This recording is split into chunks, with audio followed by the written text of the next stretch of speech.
نبی اسلام کی وفات کے بعد جو مرتد ہو وہ نبی کے زمانے میں کیا ہوتا ہے؟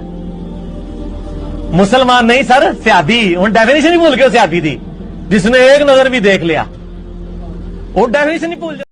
الحمدللہ کفا وسلام علی عبادہ الذین اصطفی خصوصا علی افضل الرسل و خاتم الانبیاء. آپ حضرات نے اس ویڈیو کے اندر دیکھا کہ مرزا جہنمی کس طرح کہہ رہے ہیں کہ کوئی بندہ نبی کے زمانے میں یا نبی کے زمانے کے بعد مرتد ہو تو اس کو کیا کہیں گے.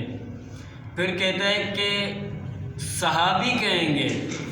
وہ کہتا ہے کہ جنہوں نے نبی کرم صلی اللہ علیہ وسلم کو اپنی آنکھوں مبارکوں سے دیکھا ہو تو اس کو صحابی کہیں گے. اور حضور نبی کریم صلی اللہ علیہ وسلم کے زمانے سے یعنی کہ رخصت ہونے کے بعد انہوں نے علیہ باللہ ارتداد کا رستہ اختیار کیا، وہ مرتد بن گئے. تو مرزا جہنمی صاحب، میں آپ کو کہنا چاہتا ہوں کہ تمام کے تمام صحابہ کرام الحمدللہ بفضل ایمان کے اوپر تھے. صحابہ کرام کے ایمان کے اوپر اللہ رب العزت نے قرآن کریم کو جو ہے بطور ڈال کے پیش فرمایا، بطور گواہ کے پیش فرمایا. قرآن کریم فرماتا ہے کہ اولئک امتحن اللہ قلوبہم للتقوی، کہ ہم نے ان کے دلوں کو تقوی سے مزین کیا ہے.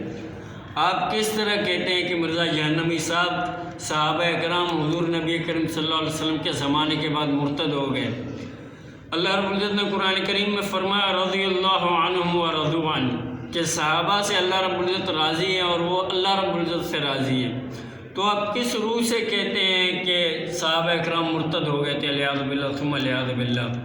تیسری آیت قرآن کریم میں جو ہے سورہ بقرہ کی آیت ہے کہ جب یہود و نصارہ کہتے تھے، جب ان سے کہا جاتا تھا کہ ایمان لاؤ، تو وہ کہتے تھے کہ ہم علیہ باللہ ثم علیہ باللہ صحابہ اکرام کے بارے میں کہ ان کی طرح ایمان لائیں. علیہ باللہ میں تو وہ الفاظ استعمال نہیں کروں گا، میں آپ کی طرح گستاخ نہیں ہوں کہ ہم ان کی طرح ایمان لے آئیں.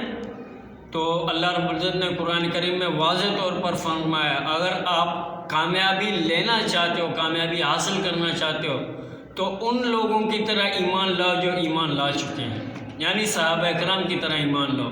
تو آپ جس روح سے صحابہ اکرام کے بارے میں اس طرح غلیظ زبان استعمال کرتے ہیں، اللہ رب العزت آپ کو ہدایت دے. اگر ہدایت آپ کے نصیب میں نہیں ہے تو اللہ رب العزت آپ کو عبرت کا نشان بنائے.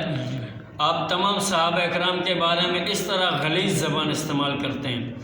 میں نے قرآن کریم کی آیت آپ کے سامنے پیش کی ہے. آپ اپنے آپ کو علمی کتابی کہتے ہیں. میں ان اپنے گمراہ کن بھائیوں سے کہنا چاہتا ہوں جو مرزا کے قول میں آ کر گمراہ ہو گئے.